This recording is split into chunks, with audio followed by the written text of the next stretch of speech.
जय हिंद everyone, welcome once again in our one question one video series. So यार, इस वीडियो सीरीज का आपको पहले से पता है, अगर आप हमारी वीडियोस में कंटिन्यू हो तो हम लोग क्या करते हैं बेसिकली, जो भी क्वेश्चन है, जैसे मान लो ये क्वेश्चन कहता है कि bottom of tank containing water appears to be raised.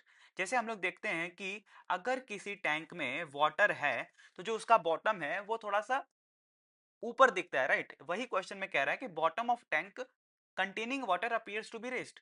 तो ये किसकी वजह से होता है? This is because of which phenomena of light? We know कि like there are several phenomena of light, refraction, reflection, interference, diffraction. तो my dear friend, this exact line it is there in NCERT, और मैं आपको वो line दिखाऊंगा जहां से आपको बहुत कॉन्फिडेंस आएगा कि एनडीए में आने वाला क्वेश्चन एग्जैक्ट एनसीईआरटी की लाइन से उठ के आता है। और ये केवल एकमात्र ऐसा क्वेश्चन नहीं है, बहुत सारा क्वेश्चन है जो मैं इस वीडियो के थ्रू आपको दिखाने वाला हूँ। बस आप ये देखिए, जो हमारे पास ये क्वेश्चन है, ये एनसीईआरटी क्लास 10 है, जहां पे वो आपको बताते हैं रिफ्रैक्शन ऑफ लाइट के बारे में। जैसा आप देख सकते हो कि रिफ्रैक्शन ऑफ लाइट में बेसिकली होता क्या है कि जब लाइट, पहले तो हम लोग सीखते हैं लॉज ऑफ रिफ्लेक्शन। रिफ्लेक्शन क्या होता है कि अगर मीडियम सेम है, वहां पे जो हमारा लाइट टकराती है उसके बाद उसके साथ क्या होगा, that is what laws of reflection.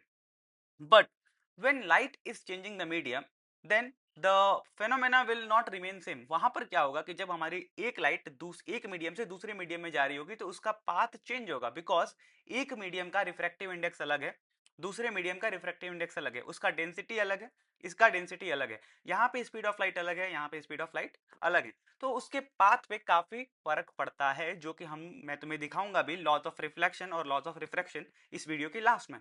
But अब देखो, अपन जो एग्जाम पॉइंट ऑफ व्यू से बात कर रहे थे, क्या इंपॉर्टेंट है?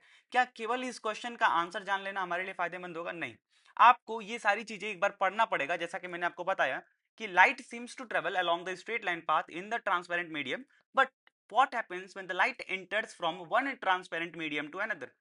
Does it still move along the straight line? नहीं ना भाई, बिकॉज लाइट्स अपना पाथ चेंज करेगा, बिकॉज उसको सेम डिस्टेंस ट्रेवल करना होगा सेम टाइम में, तो उसका रास्ता चेंज होगा ना भाई।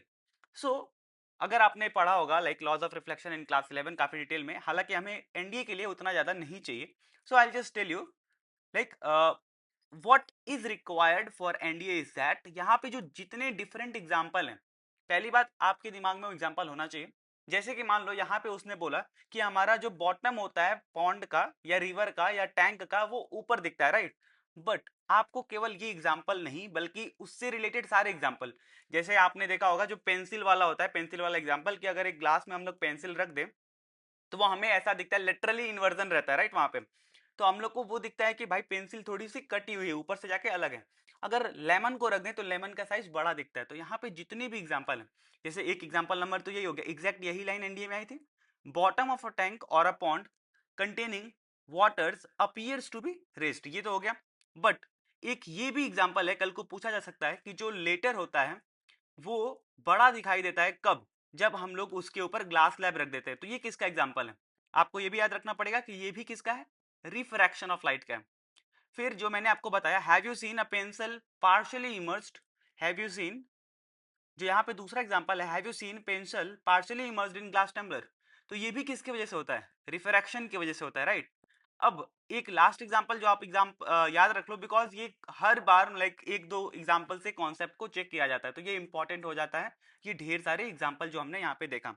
अब मैं आपको बता दूं कि चूंकि हमने इस वीडियो को ज्यादा लंबा नहीं बनाना है, बट मैं आपको एज अ होमवर्क दो इमेज दे रहा हूं, बिकॉज इस पर्टिकुलर एनसीईआरटी के इमेज से या एनसीईआरटी के बॉक्स से बहुत सारे क्वेश्चन आ चुके हैं कि कॉन्केव मिरर में अगर पोजीशन ऑफ ऑब्जेक्ट यहाँ पे है तो नेचर ऑफ इमेज और पोजीशन ऑफ इमेज कहां पे होगा?